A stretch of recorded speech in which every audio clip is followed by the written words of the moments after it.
Hello, my name is Christopher Renstrom. I'm your weekly horoscope columnist here on Astrology Hub.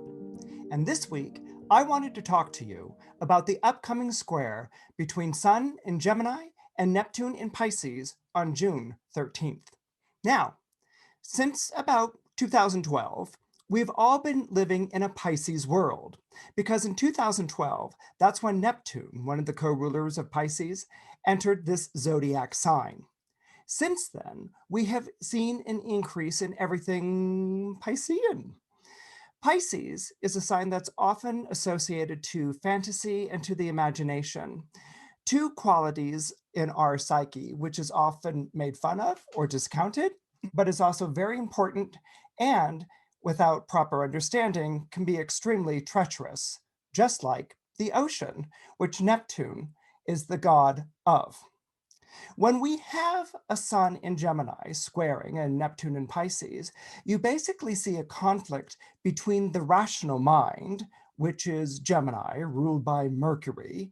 It's an air sign, so things like facts and evidence and stats means a lot to the Gemini worldview, people born under Gemini, or just basically the Gemini worldview of rationalism.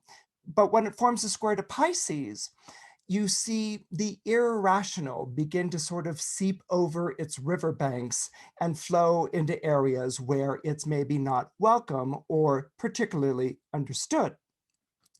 Since 2012, when Neptune entered Pisces, we have experienced an increasing familiarity with terms like alternative facts, parallel universes, altered states, things that used to be laughed at years ago, but now are not only rather commonplace in terms of our understanding, but are even beginning to become, in some ways, a problem.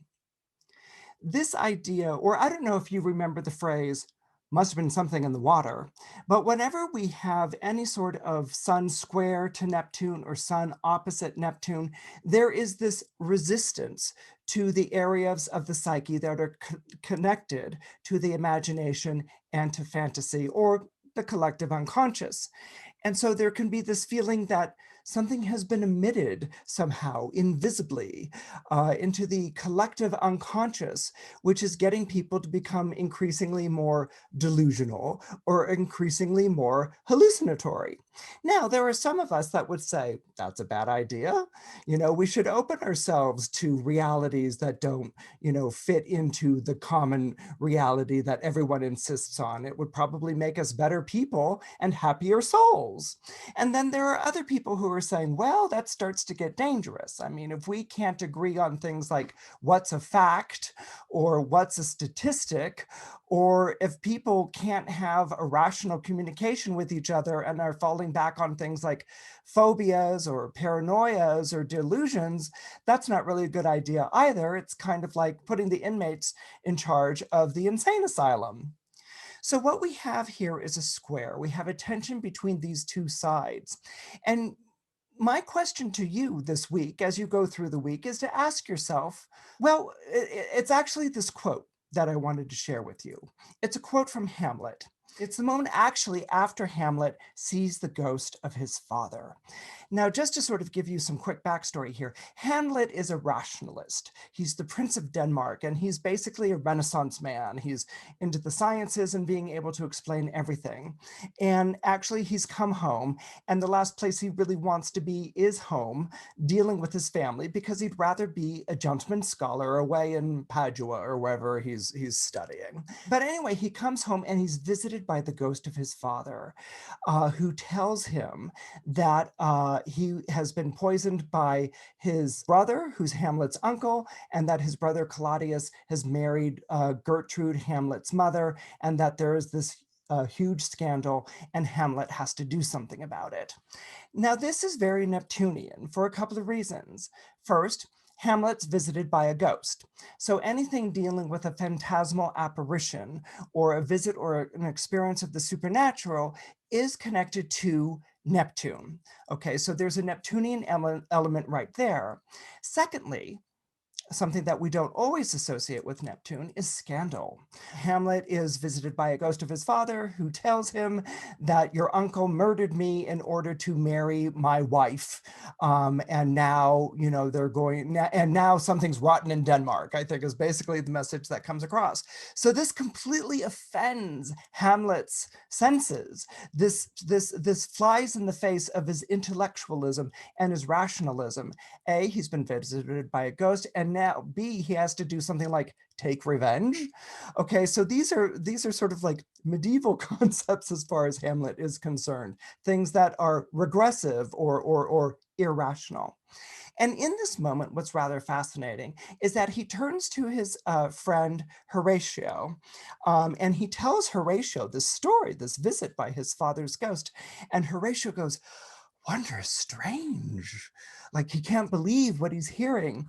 And Hamlet says, and therefore, as a stranger, give it welcome, because there are more things in heaven and earth, Horatio, that are dreamt of in your philosophy. Now, most of us remember the latter part of that quote. There are more things in heaven and earth, Horatio, that are dreamt of in your philosophy. I think it's probably the second most famous quote from Hamlet after to be or not to be.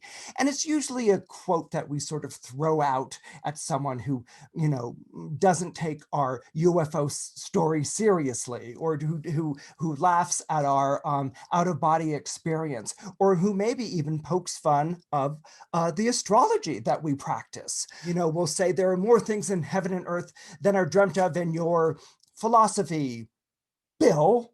Okay, so this is kind of the thing that we come back at, and again we have what's going on this week, this square, this tension between the rational and the irrational. And so what I want to sort of ask you or to observe is, are you playing Hamlet this week, or are you playing Horatio? In other words, are you the Hamlet, the person who has been visited by something which is fantastic and strange, and you have this feeling that no one's believing you? And so, in your desperation to get people to understand what you're feeling, and this doesn't have to be along the lines of a supernatural experience, it could be something that you feel very powerfully, or you're convinced is taking place, maybe an intrigue at work, a scandal in the family, or something that you want to sort of raise the alarm to other people.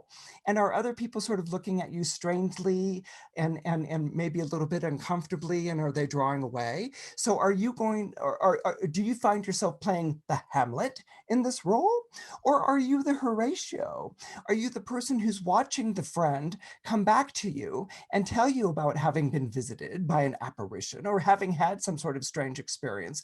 And do you find yourself going, yeah, okay, I guess, if you say so. So do you find yourself on that other side? So these are the two things that may be very much filling into your week, particularly with the Sun Neptune square. And then when, of course, you add the Mercury retrograde to it, people might be getting suddenly irrational around you, suddenly emotional, suddenly weeping into your shoulder, suddenly divulging all these sorts of things. And you might find yourself kind of like, I mean, uncomfortable. I mean, it would be one thing if it's a loved one or a friend, but what if it's a client or a boss or someone on the street or the cop who pulled you over who's suddenly like weeping? You might be like, this is like really strange. Okay, so these are sorts of things to be sensitive to and aware of this week. There may be this thrashing about of, you must believe me, or you must hear this, or you must understand. And so what I would ask you, if you're involved in any of these sorts of scenarios, is to call upon your best college dorm, listening to the friend who had too much to drink at the party skills. In other words, you don't try to talk the person out of it, but you go, yes, and you're a sympathetic listener. That allows the person to get these things off their chest, and that allows you to sort of be supportive without sort of getting drawn into the whole sort of thing. Now, lest you assume that this week is all about how to talk people down off of the various different ledges they've gotten themselves onto because they're suddenly transfixed by this crazy idea, I want to remind you of the first part of this quote, which I think is very helpful when we're dealing with situations like this. Horatio says, "Wonder strange," after Hamlet talks about the visit from his father's ghost. And Hamlet says, "And therefore, as a stranger, give it welcome." I want you to think about that for a moment. And therefore, as a stranger, give it welcome. There are more things in heaven and earth, Horatio, than are dreamt of in your philosophy. So, what Hamlet's saying with therefore, as a stranger, give it welcome is change the mental thinking cap. Change your headspace on this. Yes, I'm telling you something that's wondrous strange. I don't even believe it myself. But as a stranger, give it welcome. Don't close the door to this. Don't close your mind to this, but rather give it welcome. Get into the headspace of understanding this kind of possibility. All right. So if you find yourself, being the person who's seized by an irrational impulse, don't buy into the whole thing completely, but trust that it will run its course and lead you to where you need to be in terms of your thinking, your understanding of this. And then if you find yourself as a supportive friend or loved one, don't scoff or try to explain away, but listen to what's being said. Because if there's something that's going on when the sun is squaring Neptune, it's not just a clash between the rational and the irrational. When the sun is squaring Neptune, there's a kind of lowering of the threshold between the world that we know and the world that we don't. And it asks us to be open to the idea that the universe chooses strange and wondrous mouthpieces to communicate its mystery and its majesty to us.